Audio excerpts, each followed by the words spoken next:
In a world where politics collides with power, and diplomacy dances on the edge of chaos, history has a way of dropping bombs, not of destruction, but of revelation.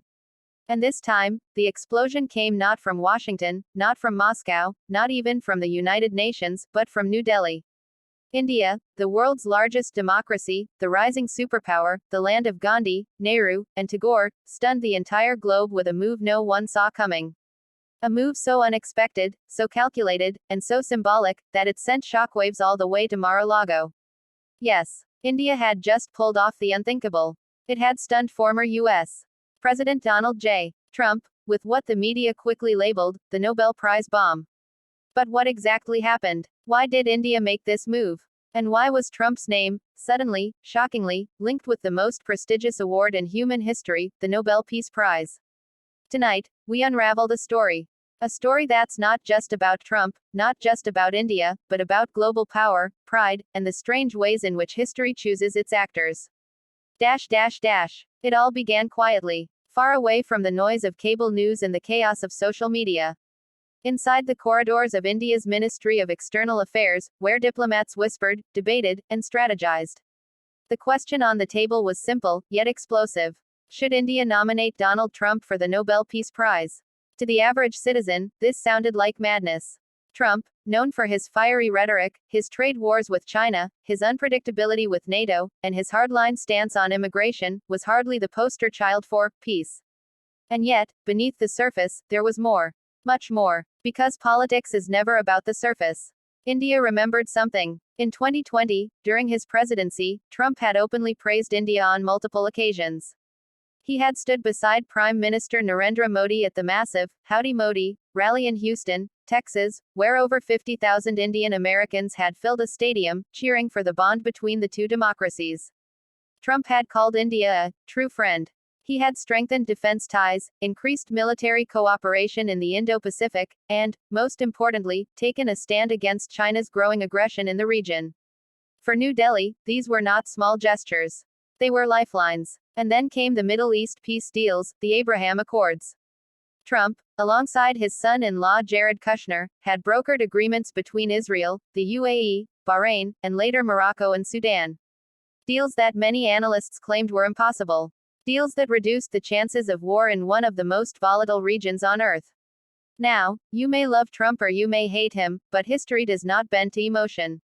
History bends to results. And so, in backroom discussions, Indian diplomats asked, if Barack Obama had won a Nobel Peace Prize in 2009, largely for the hope he represented rather than concrete achievements, then why not Trump, who, for all his controversies, had actually overseen signed agreements that brought sworn enemies to the table?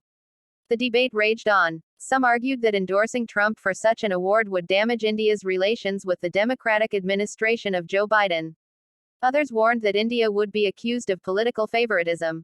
But a powerful faction within New Delhi countered, this isn't about Biden. This isn't about party politics. This is about India staking its ground as a moral force on the world stage. And so, after weeks of deliberation, the decision was made. India would officially back the nomination of Donald J. Trump for the Nobel Peace Prize. When the news broke, it hit Washington like a thunderclap. Cable networks scrambled. Analysts rushed to their studios.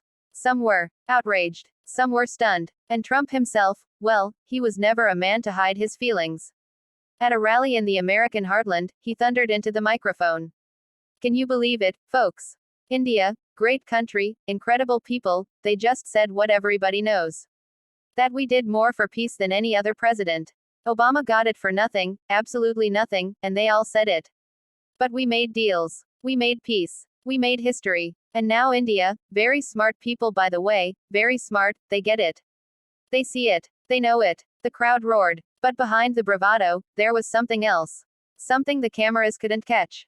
For Trump, who had long craved the validation of elite institutions, who had often complained that the Nobel Committee was biased against him, this was more than politics. This was vindication. It was personal. Meanwhile, in Oslo, the Nobel Committee found itself in an awkward position. The rules of the Peace Prize are strict. Nominations remain secret for 50 years. But here was India, openly breaking tradition, making their stance public, and daring the world to respond. The committee couldn't comment. They couldn't confirm. But the silence spoke volumes. In diplomatic circles, whispers grew louder. Was this India's way of signaling a new foreign policy, one that didn't bow to Western narratives but instead set its own? Was it a message to Washington, to Beijing, to Brussels, that India was now ready to play the game on its own terms? Because make no mistake, this was not just about Trump. This was about India showing the world that it could shape the global conversation. The reactions were immediate and explosive. In the United States, Democrats mocked it as a publicity stunt. Progressive media outlets accused Modi's government of pandering to Trump for political gain. On Twitter, hashtags like #NobelTrump and #ModaTrump trended for days, with memes flooding every corner of the internet. But in India, the reaction was different. Some hailed it as a masterstroke of diplomacy, a move that placed India at the center of global headlines. Others criticized it as reckless, a gamble that could backfire if Trump never actually won. And in Europe, the response was mixed. Some analysts noted that India's move could spark fresh debate on what the Nobel Prize truly stands for.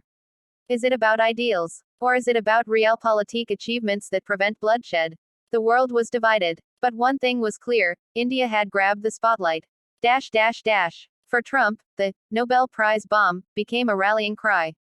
At every rally, he brought it up. On every conservative talk show, he reminded listeners. In interviews, he repeated it again and again. India gets it. They understand. We brought peace, and they want the world to recognize it. The Nobel people, they don't want to give it to me because I'm not part of their little club, okay. But India, they know. And believe me, folks, when India speaks, people listen. They're smart. Very smart. The applause was deafening. But as Trump basked in the glow of unexpected praise, the real question remained unanswered. Would this gamble actually work? Would the Nobel Committee, famous for snubbing controversial leaders, ever give in to India's pressure? Or was this all a symbolic move, designed not to crown Trump, but to crown India as the kingmaker?